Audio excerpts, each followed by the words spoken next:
Kwento ng pag-asa at mga kwento ng buhay dito sa Barangay Love Stories. Love Stories.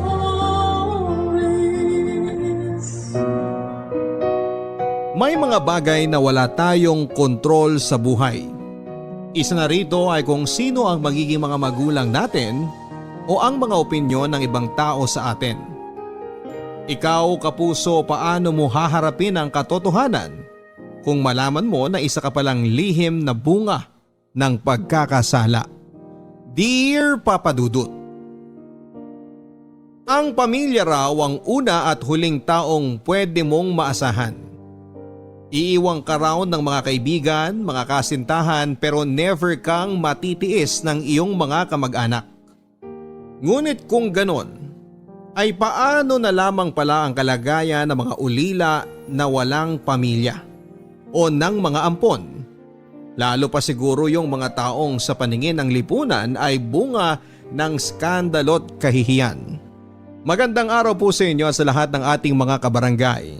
Ako po si Lynette, 30 years old at nakatira sa Marikina City. Pamilyado na po ako, may 2 anak at masasabi ko na sa kabila ng ating mga dinadanas ngayon dahil sa quarantine at pandemya ay medyo maayos at stable naman po ang aking pamilya. Meron po kaming franchise food business ng aking asawa at sa awa ng Diyos ay may extra pa rin kami kahit na papaano para maitulong sa mga kababayan nating nangangailangan ngayon. Ngunit kung ano man ang kaalwanan at stability na naranasan namin ng pamilya ko ngayon ay kabaligtaran po ng naging karanasan ko noong bata pa ako. Stowaway po kasi ako, Papa Dudut. Pinanganak at lumaki po ako sa Bacolod, ngunit noong 17 years old po ako ay naglayas ako sa amin at nagpa-Maynila. Kaya kung ano man ang tinatamasa ko ngayon ay masasabi ko po na bunga ang lahat ng ito ng aking sariling tapang at pagsisikap. Kahit na lumaki po ako with a silver spoon at nanggaling sa isang mayaman at maimpluwensya na pamilya. Bastarda po kasi ako, Papa Dudut, at hindi lang po basta-bastang bastarda. Anak po ako ng tatay ko sa katulong nila ng pamilya niya. At nalaman ko lang po yun noong 17 years old ako. Kaya naman sa loob din ng 17 years ay wala akong kaalam-alam na bunga pala ako ng isang skandalo at kahihiyang itinago ng mga taong nasa paligid ko at sa loob ng mahabang panahon.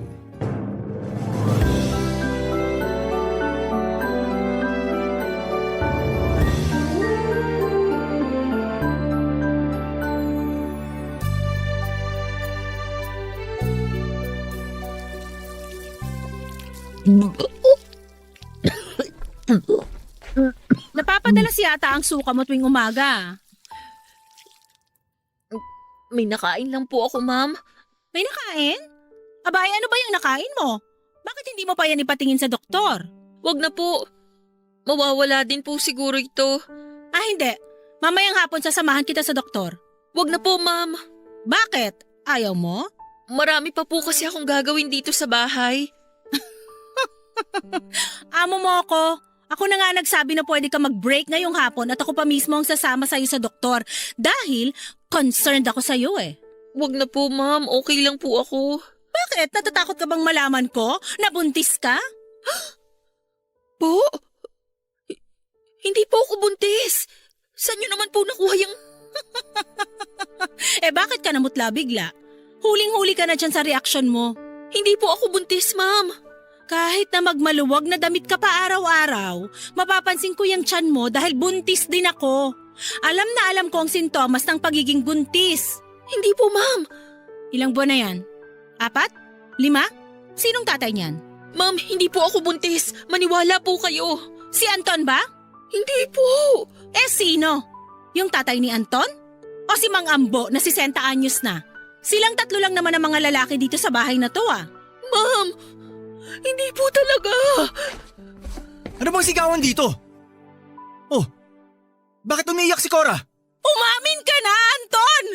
Umamin na kayo! Ano ba yan, Christina? Eh na naman ba tayo? Alam ko naman na naglalandian kayo eh! Yung mga tinginan nyo, akala nyo hindi ko napapansin? Ewan ko sa'yo. Tigilan mo na si Cora, ah! Tigilan, huwag mo akong talikuran! Yan ang problema sa'yo eh! Kapag kinukumpronta ka na, palagi mo akong sinashutdown! Palagi kang umiiwas!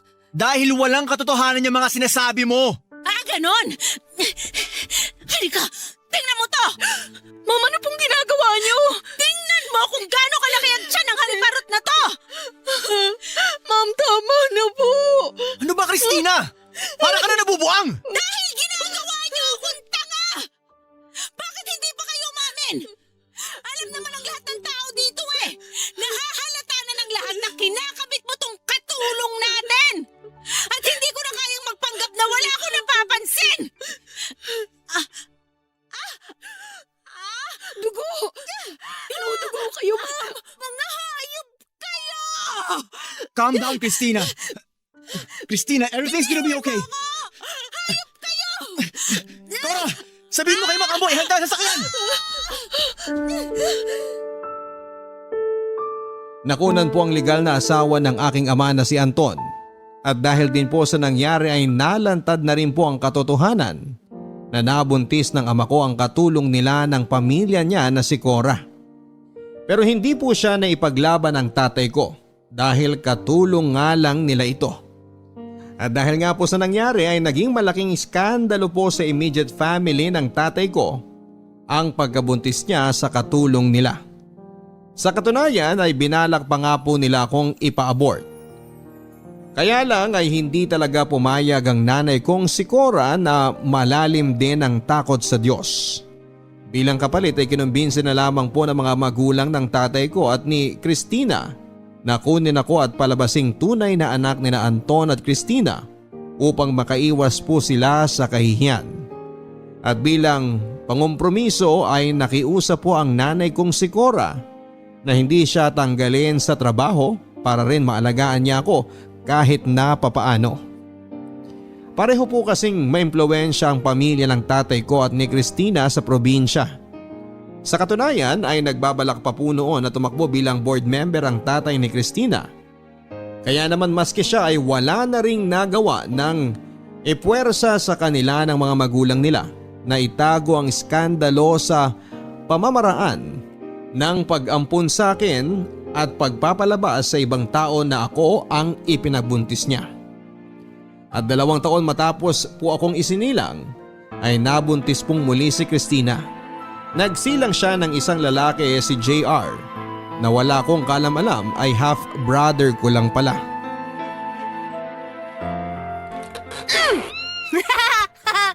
Ayan! Edi mukha kang mami! Anong ginagawa mo kay Miming? Bitiwan mo nga siya! Ano ba ang problema mo? Bakit mo sinasaktan yung pusa ko? Naglalaro lang naman kami! Naglalaro? Minasking tape mo yung pusa! Ang OA mo naman! Hindi laruan yan! Eh kung sa'yo ko kaya gawin yan, edi gawin mo! Matatanggal naman yan eh! Bakit akala mo hindi masakit yan pag tinanggal? Eto sige, subukan natin sa'yo! Aray! Mami! Mami! Anong nangyayari? Lynette! Ano ka ba? Nasisiraan ka na ba ng ulo? Ha?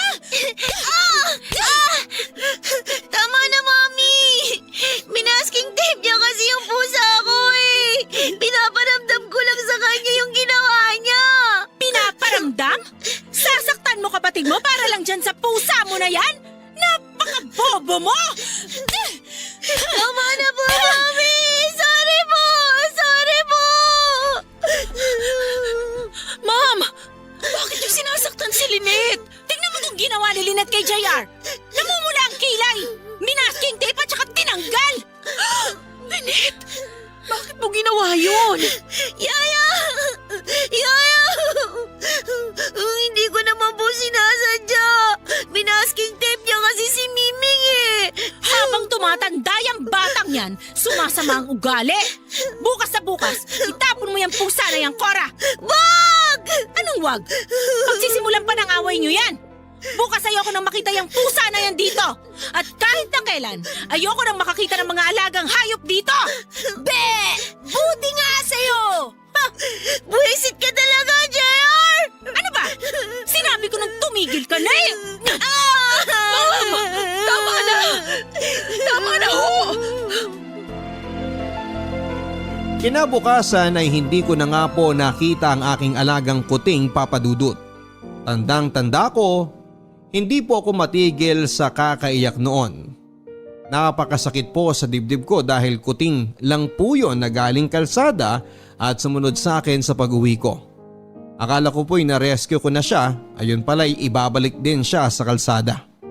Medyo nahimasmasan lang po ako ng konti noon nang sinabi sa akin ni Nanay Cora na hindi naman daw niya itinapon ang kuting, kundi ay ibinigay daw niya sa kamag-anak nila para masigurong mapupunta ito sa mabubuting mga kamay.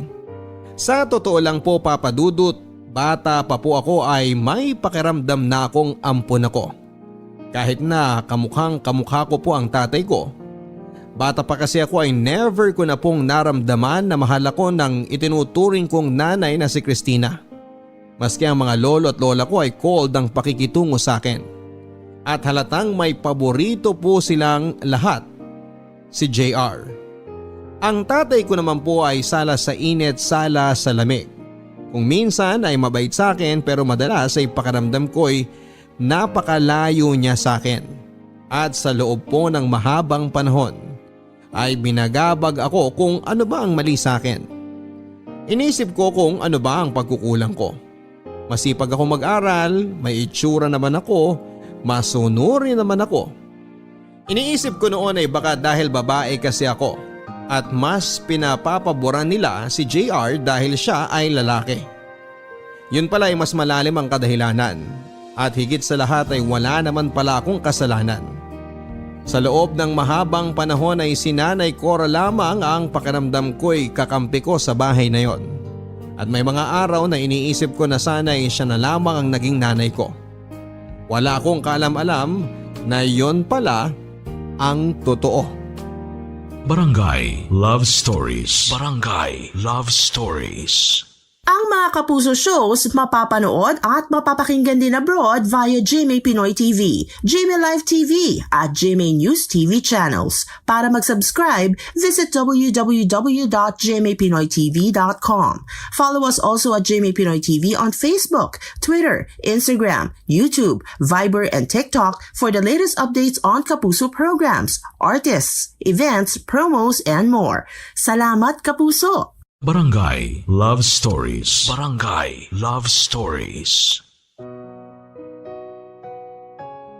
Noong 16 years old po ako sa kasamaang palad ay na-stroke po si Nanay Cora at hindi na niya naigalaw ang kalahati ng katawan niya. Dahil sa mga nangyari ay pina-early retirement na po siya ng mga lolo at lola ko. Sobrang lungkot ko po noon, papadudot. Mula pagkabata hanggang 16 years old ako ay si Nanay Cora na ang nagpalaki at umaruga sa akin. At ang tanging naging kakampi ko sa bahay na yon. Pero ano nga ba naman ang magagawa ko? Tadhana na ang may kagustuhan noon. At nang sinundo si Nanay Cora ng kanyang nakababatang kapatid na lalaki ay grabe po ang iyakan naming dalawa. Kaya naman kahit na may kalayuan ang bahay ng kapatid ni Nanay Cora sa bahay namin, ay dinadayo ko po ito isang beses sa isang linggo. Pareho na pong patay ang mga magulang ni Nanay Cora. At ang kapatid naman po niya ay may sariling pamilya na. Mabuti na nga lang din po at mababait din ang kapatid at pamilya nito at marunong tumanaw ng utang na loob. Kaya buong puso din nilang kinupkop si Nanay Cora. Si Nanay Cora kasi ang naging breadwinner sa pamilya nila at siya rin ang nagpatapos sa pag-aaral ng kapatid niya. Ngunit wala pong isang taon ay nagkaroon ng komplikasyon si Nanay Cora at naging labas-pasok na sa ospital. Naging magastos po ang pagpapagamot niya at halos lahat ng naipon niya ay nalimas lang din. At sa mga panahon na na-ospital si Nanay Cora ay malimit ding pumupunta ako at ako pa minsan ang nagbabantay. Lingid sa kalaman ng mga magulang ko. At sa pagbabantay ko nga po kay Nanay Cora noong lumala na ang kalagayan niya, ay nang nalaman ko ang buong katotohanan sa pagkatao ko. Nanay Cora! May sorpresa po ako sa inyo. Ano yun? Taran! Ito po, dinala ko kayo ng grapes. Naku, maraming salamat. Paborito ko yan eh. Sige po, subuan ko po kayo. Nahugasan ko na naman po ito. Sige, dyan mo na lang muna. Busog pa rin ako eh. Nanay Cora, yung tanghalian niyo daw po kanina halos hindi niyo nagalaw. Sige na po, pilitin niyo na pong kumain para lumakas kayo. Pakiramdam ko na hindi na ako magtatagal. Nanay Cora, huwag naman po kayong magsalita ng ganyan. Ang bata niyo pa po, lalakas pa po kayo. Gagaling pa po kayo. Lakasan niyo lang po ang loob niyo. Ay, pagod na rin ako, Lynette. Nanay Cora, please, huwag naman po kayong magsalita ng ganyan. Huwag niyo naman po akong iwan. Lynette, napakasaya ko na lumaki ka ng maayos ang buhay. Na sa kabila ng maalwan na buhay na tinatamasa mo, nananatiling mabuti ang puso mo. Nanatili pong mabuti ang puso ko dahil sa inyo. Dahil kayo po ang nagpalaki sa akin at kayo lang po ang tanging naging kakampi ko. Please po, Nanay Cora, lakasan niyo po yung loob niyo. Gagaling pa po kayo. Lynette, may malaking kasalanan ako sa iyo. Po? Ano pong kasalanan? Lynette, anak. Ano po yun, Nanay Cora? Tuwang-tuwa ako kapag tinatawag mo akong Nanay Cora. Siyempre naman po, dahil mas itinuring ko po kayong nanay kesa sa mami ko. Lynette, ako ang tunay na nanay mo. Po? Patawarin mo ako, Lynette. Naipit ako nung mga panahong yun. At hangad ko rin ay ang maging maayos ang kinabukasan mo. Pero kahit na kinuha ka nila sa akin, hindi ako pumayag na magkalayo tayo. Ipinaglaban kita. Kaya pumayag sila na manatili ako bilang katulong sa bahay ninyo. Para pwede pa rin akong magnanay-nanayan sa iyo. Ano po? Hindi ko po maintindihan. Hindi ko tunay na magulang sina Mami at Daddy. Pinaampun niyo lang po ako sa kanila. Lynette, ang daddy mo, totoong ama mo. At ako naman, ang totoong nanay mo. Po? Nagkaroon kami ng sikretong relasyon ni Anton bago pa sila nagkakilala ni Christina. Minahal ko siya ng higit pa sa sarili ko. Pero hindi niya ako ipinaglaban. Nabuntis niya ako. Patawarin mo ako, Lynette, kung inilihim ko ito ng matagal na panahon sa'yo. Hindi. Hindi po ako naniniwala. Lynette, anak. Aalis na po muna ako. Pasensya na po kayo. Lynette!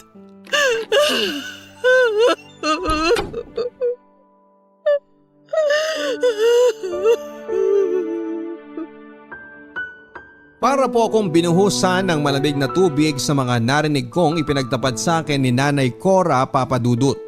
Sa sobrang shock po ay umalis po ako kaagad ng ospital at naglakad-lakad kung saan-saan na parang tuliro sa kakaisip. Nakakahiya pong aminin pero ang naging instinct ko po ay mahiya. Mahiya na anak ako ng isang katulong.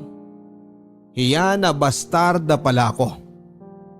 Hindi ko po alam kung paano ko ipoproseso ang impormasyong yon, kaya't nilihim ko po muna kina Mami at Daddy ang sinabi sa akin ni Nanay Cora. At the same time, matapos pong sabihin sa akin yon ni Nanay Cora ay bigla pong nagswak ang lahat sa utak ko.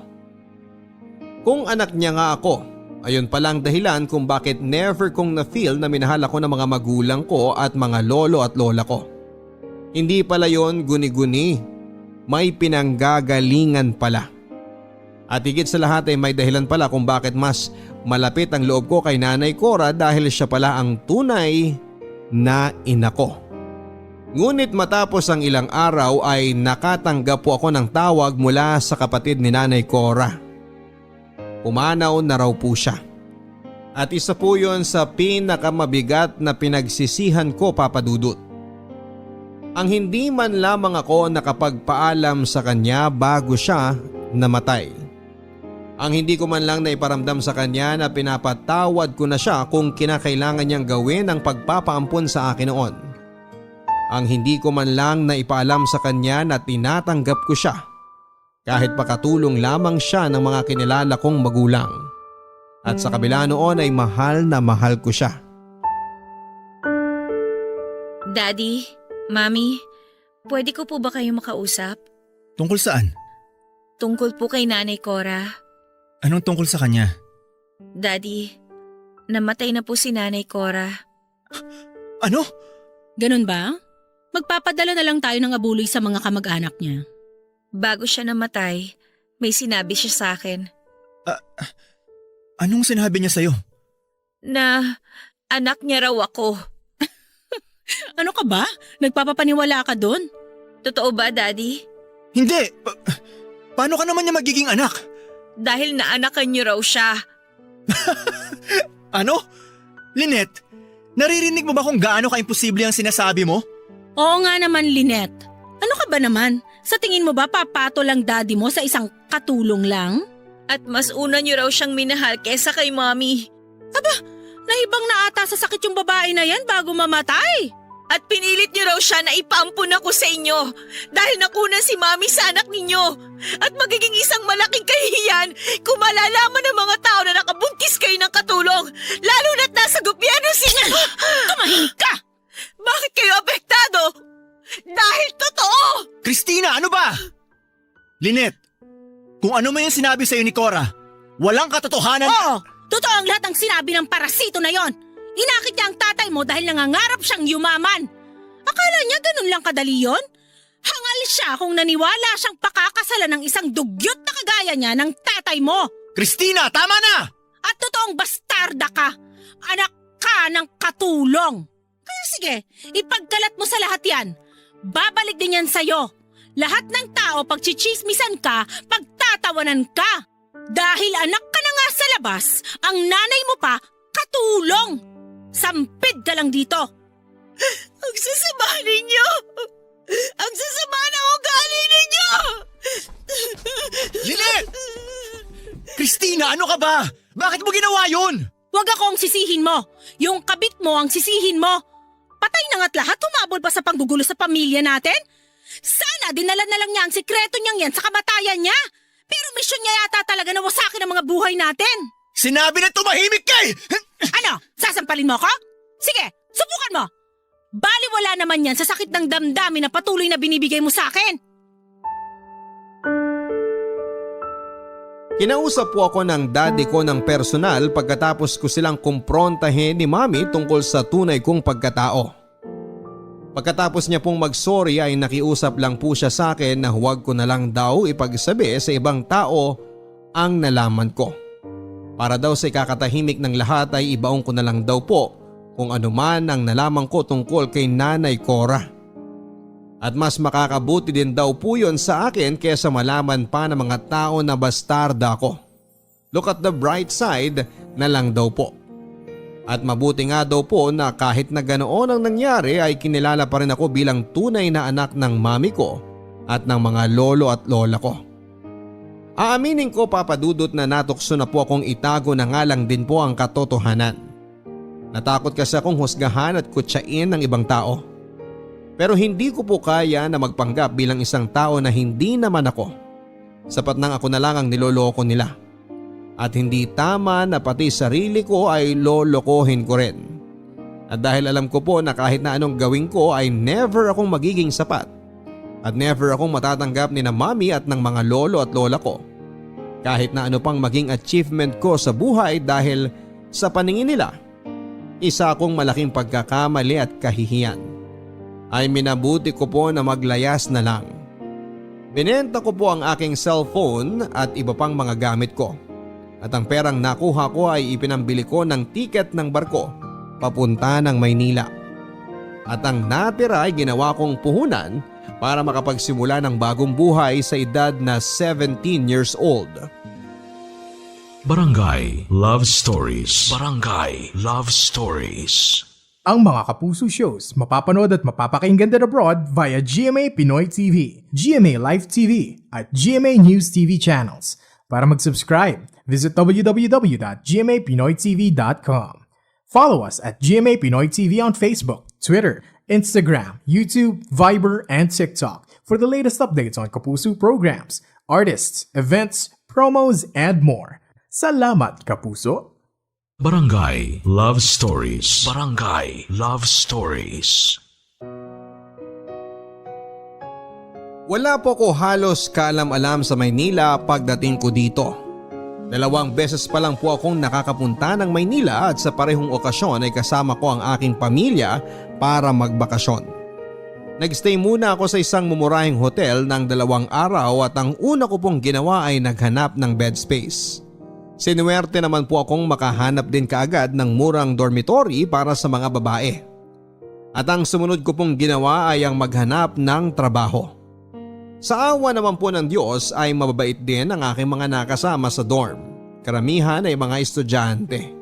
At nirefer nila ako sa isang internet cafe kung saan ay natanggap po ako bilang all-around na katiwala. Matapos ng ilang buwan ay nag-18th birthday na po ako. At tinarget ko na pong mag-apply sa call center dahil alam kong malaki ang sasahurin ko doon. Bala ko po kasi ang ituloy ang aking kolehiyo at mag-working student. At dahil magaling naman po ako sa English ay agad din po ako nakapasok. Nang mga panahon na yun ay wala pong nakakaalam ng totoo kong pagkatao. Liban sa mga papeles na kailangan ko pa rin lagyan ng totoo kong impormasyon.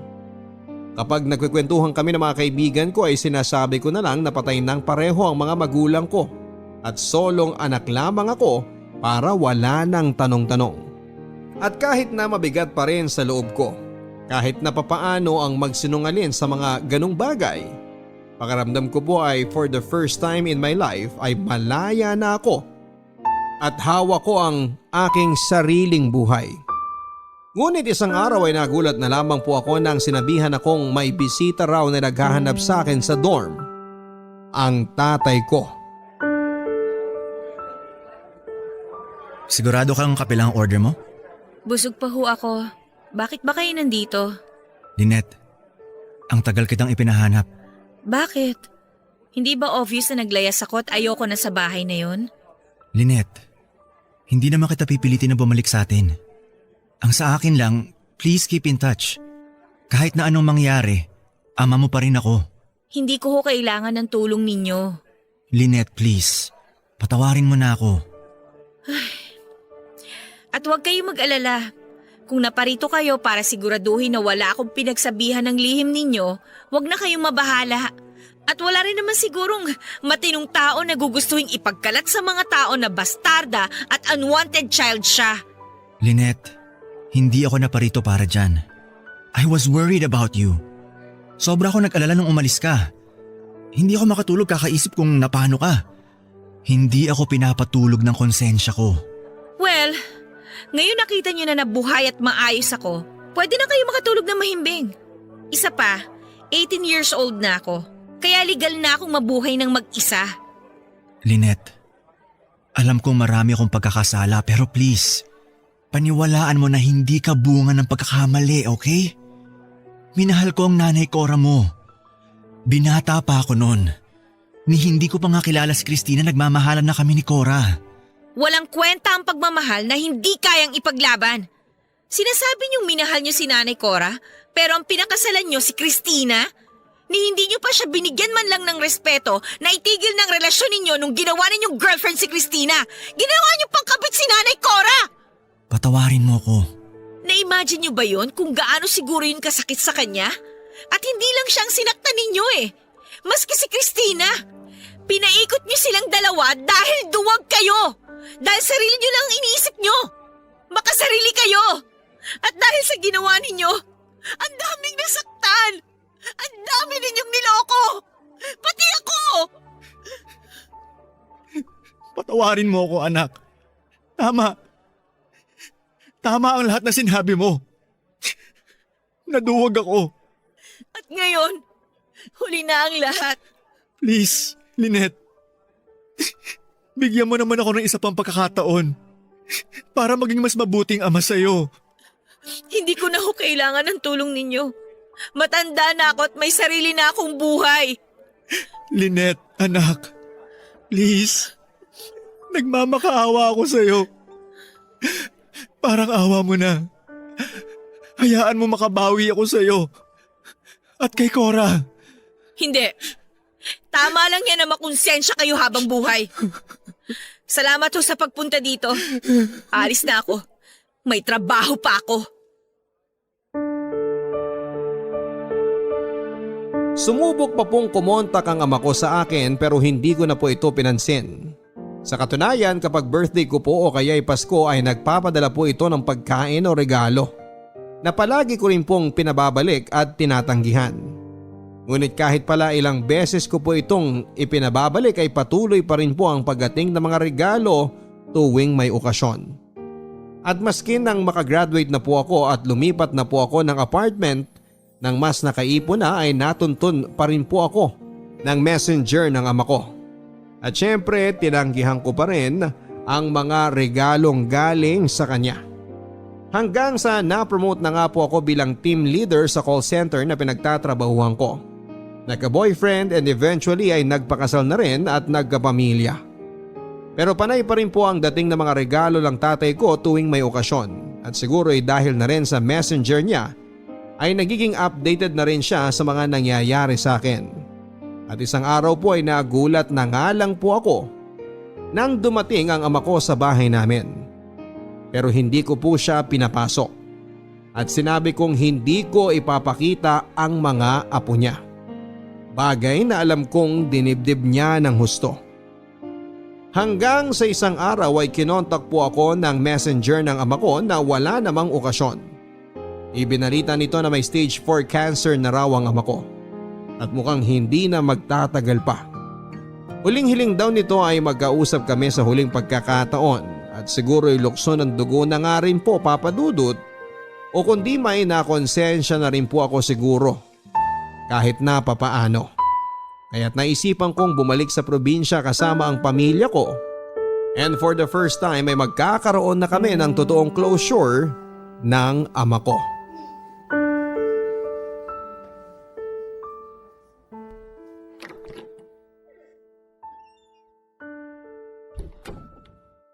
Lynette, anak. Daddy. Mami. Anong ginagawa mo rito? Christina, ako ang nagpatawag kay Lynette. Christina, maaari mo ba kaming munang iwan ni Lynette dito? Bakit? Gusto ko munang makausap ang anak ko. Bakit kailangan ko pang umalis? Dahil alam kong hindi kami makakapag-usap ng maayos ni Lynette kung nandito ka. Daddy, hindi naman niya kailangang umalis. Lynette, gusto kong tayong mag-ama lang ang mag-usap. Sige na, alis na ako.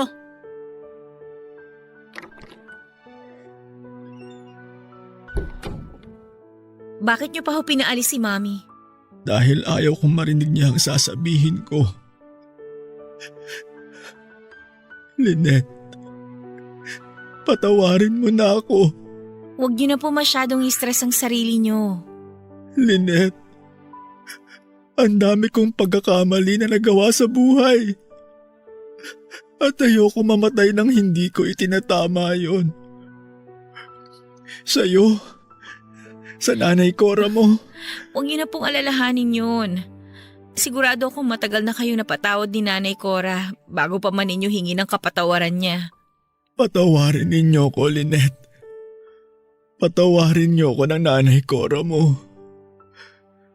Naging mahina ako. Hindi ko kayo ipinaglaban. Nagpadala ako sa takot sa mga magulang at sasabihin ng ibang tao. Naging makasarili ako. Nauunawaan ko na po kung kinakailangan ninyong gawin yun noon at pinapatawad ko na rin po kayo.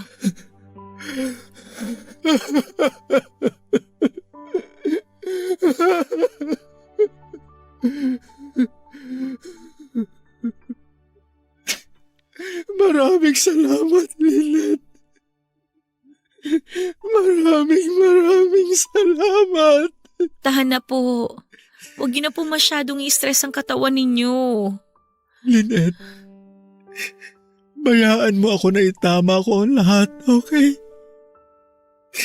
Para sa pamilya mo, sa mga apo ko, ang kalahati ng ari-arian ko, sa'yo ko ipapamana. No, ayoko po. Lynette, naisulat na namin yun ng abogado ko. Tiyak kong magagalit si Christina, pero huwag ka magpapatinag sa kanya. Daddy, ayoko po ng pera ninyo. Kaya nga po ako umalis sa atin para mapatunayan ko na kaya kong mabuhay ng mag-isa nang hindi nakaasa sa yaman ninyo ni Mami. Lynette, alam ko naman yun. Pero please, this time, sana tanggapin mo na ang regalo ko sa huling pagkakataon. Parang hindi na po ma-stress pong lalo si Daddy ay sinabi ko na rin po na tatanggapin ko ang mana ko kahit na wala naman talaga akong balak na kunin yon. Isa pa ay alam ko rin pong magiging isang malaking issue sa mga kamag-anak ko kapag tinanggap ko ang pera. Lalo pat mulat sa pool ay sampid lang naman ang tingin nila sa akin. Kinagabihan ay isinama ko na rin po ang aking asawa at mga anak upang ipakilala kay Daddy at sa puntong yon ay si Christina na po mismo ang umalis ng kwarto. Kinabukasan ay pumanaw na rin po kaagad ang ama ko, Papa Dudut. At sa totoo lang po kahit na napakarami po akong hinanakit sa kanya ay bumuhos ang lahat ng luha ko. Kahit na pakiramdam ko ay matagal na rin naman akong nag-iisa. Sa puntong yun ay biglang nilunod po ako ng realidad na ulila na ako at patay na ang parehong taong naging dahilan ng pagkakasilang ko sa mundo.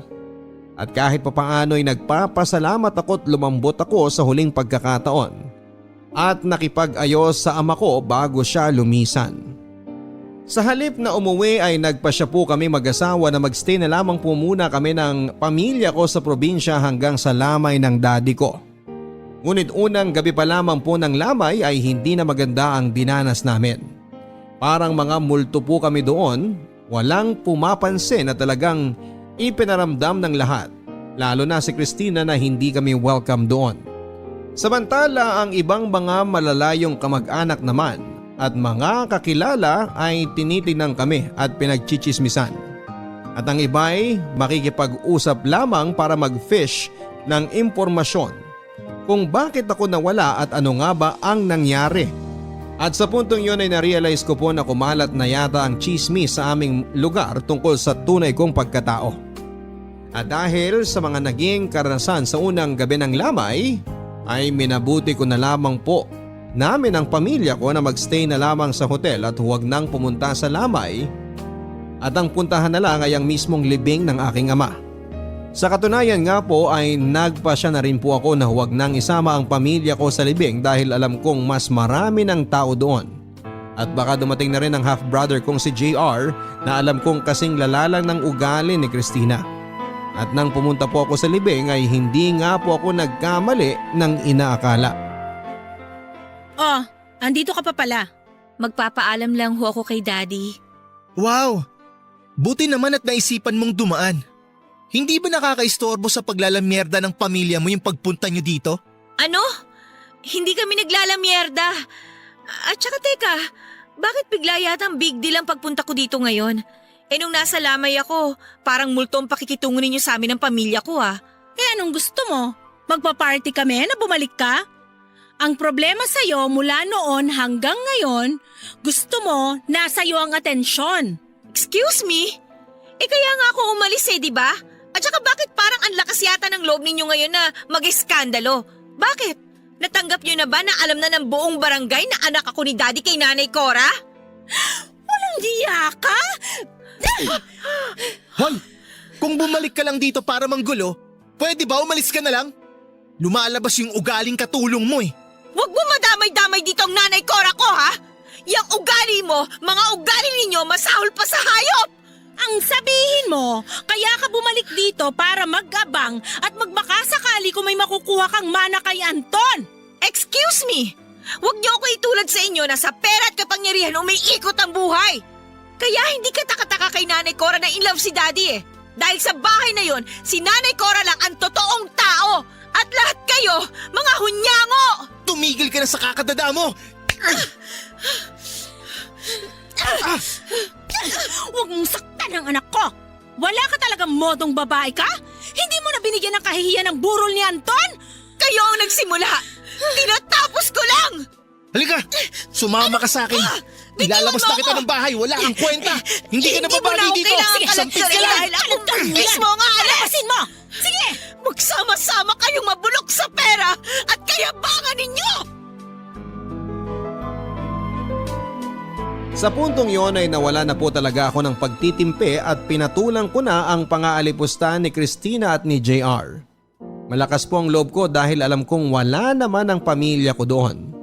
At lahat ng mga tao sa libing ay matagal nang walang amor at pagpapahalaga sa akin. Kumbaga ipapahiya ko man ang sarili ko. I have nothing to lose sa mga taong yon. Kaya tinodo ko na lang po at nilabas ko na ang lahat ng aking naipong galit at hinanakit sa angka ng tatay ko. Talagang binurn ko na po ang bridge sa side ng tatay ko ng mga araw na yon. Pero matapos lamang po ng ilang linggo ay kinontak naman po ako ng abogado ng tatay ko para daw pag-usapan namin ang last will nito at ang mamanahin ko. Sinabi ko po na hindi po ako interesado sa mana, pero nangulit pa rin po ito ng nangulit. Hanggang sa blinako na nga lang po ang number. Pero isang araw ay nagulat na lamang po ako na ang pinakasusok lamang kong 2 tao ay kumontak sa pinto ng bahay namin, Papa Dudut.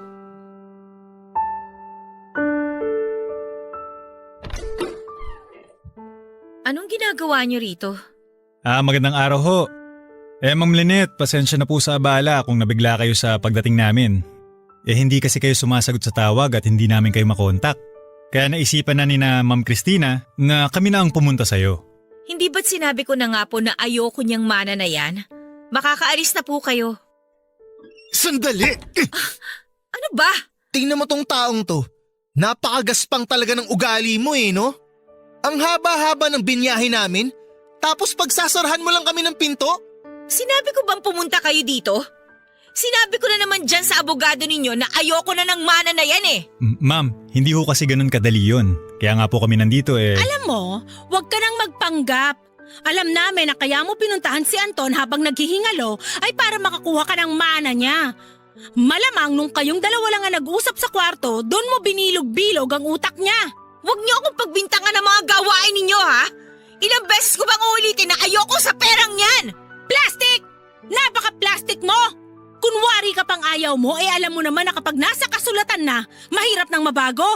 Pwes, wala akong pakialam! Mabulok yung pera na yan! Umalis na kayo! Ma'am, teka lang. Ma'am Christina, Sir JR, huminahon po tayong lahat. Pag-usapan natin kung paanong gagawin natin dito. Napakawalang hiya mo! Basang-basa ko niyang ginagawa mo eh. Ginagantihan mo lang kami. In the first place, Mommy, napa-DNA test niyo ba tong peking anak ni Daddy? Baka naman mamaya anak lang yan sa kung sinong lalaki nung katulong natin. Ang kapal na mukha mo pagsalitaan si Nanay Cora ng ganyan? Tandaan mo ha, siya pa rin ang nagpalaki sa'yo. Wala akong pakialam. Sinira ng nanay mong katulong ang pamilya ko. At bakit? Sa tingin mo, hindi rin nasira ang buhay ko sa pagkakasala ng tatay natin? Sir, mga ma'am, pag-usapan natin to ng maayos. Sige, bilang ipinipilit nyo rin naman na gusto ko yung mana na yan, o pwes, nagbago na ang isip ko. Kukunin ko na talaga yan at nang makuha nyo ang hinahanap nyo. Walang hiya ka talagang babae ka! Lumabas din ang Ma'am, tunay mo sandali. ano! Sige, Mami! Huminahon na kayo. Sige! Sandali. Ipakita ito sa linet na yan! Ma'am, Kapal na mukha niyan! Tigilan mo na ako ha! Kung ayaw mong kasuhan kita, Nasa bahay ko pa kayo! Trespassing kayo! Marami na akong perang pwedeng lustayin sa pagpapakulong sa'yo! Layas! Tinanggap ko po ang ipinamana sa akin ng ama ko, Papa Dudut. Sa totoo lang ay medyo malaki po talaga ang iniwan niya. Kaya siguro ay galit na galit din talaga sa akin ang asawa niyang si Christina at ang half-brother ko na si JR. Dahil baka iniisip nila na hindi ko deserve ang pamanahan dahil anak lang ako sa labas. Gayunpaman ay hindi ko po ginamit yon para sa sarili ko ang perang nakuha ko. Pinaghati ko po ito at ibinigay ko ang kalahati sa mga naiwang kamag-anak ni Nanay Cora. At ang kalahati naman po ay itinabi ko sa bangko at sa stock market para sa kinabukasan ng anak ko. Hindi ko na rin po sinabi sa asawa ko at mga anak ko ang totoong halaga ng ipinamana sa akin ng ama ko. Ayaw ko rin po kasi na makampante sila sa buhay. Lalo na ang mga anak ko. At ang gusto kong maranasan din nila ang maging masipag at masinop sa pera. At kung ano man yung nakatabing pera para sa kanila ay pang backup at pang emergency na lamang. At kung hindi man ay ipapahawa ko sa kanila kapag alam kong disiplinado na sila para ma-manage ito ng maayos. Hindi ko na rin po muli pang nakita sina Christina at JR at ang iba pang mga kamag-anak ko. At ayoko na rin pong makita o makasalamuha pa silang muli. Kung ano man po ang iniisip nila sa akin ay bahala na sila doon. Ang mahalaga ay tahimik at maayos ang buhay ko nang hindi ako umaasa sa pera o impluwensya nila.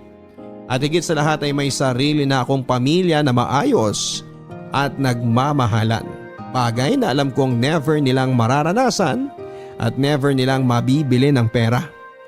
Ang inyong forever ka-barangay, Lynette. Fight or flight, tumakas o lumaban. Ang dalawang reaksyong yan lang daw ang maaaring pagpilian ng isang taong may kinakaharap na pagsubok. Ngunit sa kaso ni Lynette ay ginawa niya ang dalawa. Tinakasan niya ang kanyang mapang-alipustang pamilya upang makapagsimulang muli at igiit ang kanyang puwang sa mundo at karapatan na mabuhay ng may dignidad at respeto sa sarili sa kabila ng kanyang pagiging bastarda at anak sa kasambahay. Maraming salamat, Lynette, sa iyong matapang na pagbabahagi ng iyong buhay. Naging masalimuot man ang iyong nakaraan ay talagang nakaka-inspire na hindi ka nawala ng loob at tinalikuran pa ang maluwang buhay na iyong nakasanayan. At bagkos ay ginamit mo ang iyong hinanakit sa pamilya mo bilang motivation para maabot mo ang payapa at masayang buhay na iyong pinapangarap. Higit sa lahat ay masaya ako na ngayon ay may sarili ka ng pamilya at maayos at tunay na nagmamahalan. Hanggang sa muli mga kapuso, ako po si Papa Dudut sa mga kwento ng pag-ibig, buhay at pag-asa. Dito sa Barangay Love Stories #1. Mga kwento ng pag-ibig, kwento ng pag-asa at mga kwento ng buhay dito sa Barangay Love Stories. Love Stories.